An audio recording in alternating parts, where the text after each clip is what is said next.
नमो नमस्ते भागंसुरे सहस्रजीरुषा पुरुषः सहस्राक्ष सहस्रपात् सभूमिं विश्वतो ऋत्वा अच्युतशतसाङ्गुलम् अद्यवता विजयमानस्य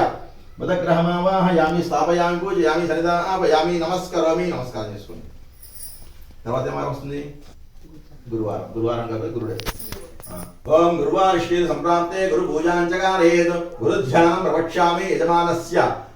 సంతాన వియోపశాంతయే ఓం బృహస్పతే అతిదర్యోరహాజ్మద్విపాదమజ్జనేషు యద్ధేత యచ్చ సప్త ప్రజాత తస్మాత్ విడం దేహిచిత్రం బ్రహ్మయజ్ఞానం ప్రథమం ప్రస్వాదిశీమస్వేన ఆవహ స బుద్ధ్రియా ఉపమాస విష్టా సహస్ర యోనిమస్యుః ఇంద్రం వో విశ్వదస్వరవామహే జనేభ్యః అస్మాకమస్తు కేవలః అధిదేవతా ప్రతిమాస్య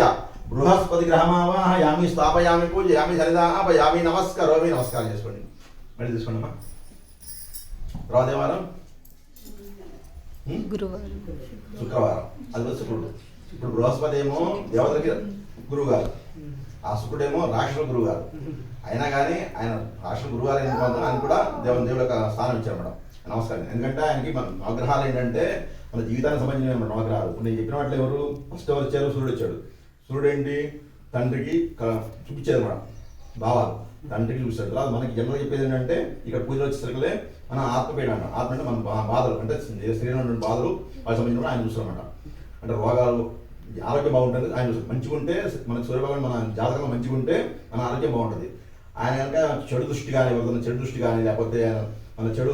నక్షత్రం పక్కన ఉంటాం కానీ చేస్తే ఇప్పుడు మన ఆరోగ్యంలో ప్రాబ్లమ్స్ వస్తూనే ఉంటాం రెండోది ఎవరు అనుకుంటున్నాం చంద్రుడు అన్న చంద్రుడు మన కారకుడు ప్లస్ తల్లికి అంటే చంద్రుడు మంచిగా ఉంటే మన తల్లి మనతోటి మంచిగా సఖ్యంగా ఉంటుంది లేకపోతే మన తల్లి మనతోటి కొద్దిగా అంటే అయిష్టంగా ప్రవర్తించడం ఏం చేస్తుంటారు మేడం అలాగే మనసు ఏంటంటే బాధలు మన చంద్రుడు బాగుందనుకో మనకి ఎన్ని బాధలు ఏం కాదని కొట్టేసుకుంటూ వెళ్ళిపోతున్నాం అదే చంద్రుడు బాధ అనుకో చిన్న బాధ వచ్చినా కూడా మనసులో కుమిలి చివరికి రోగాలు తెచ్చుకుంటాం అన్నమాట అది చంద్రుడు అనేది మూడోది అనుకుంటాం కుజుడు రుణానికి రోగానికి రెండింటికి ఆయన ఇదనమాట రుణం అంటే మనం అప్పులు చేస్తే మంచిగా ఉంటే అప్పు ఏమంటే ఏదో రకంగా తీరిపోతాయి అంటే మనం సంపాదించిన ద్వారా ఇంకో రకంగా డబ్బులు వచ్చి మనం తీరిపోతాయి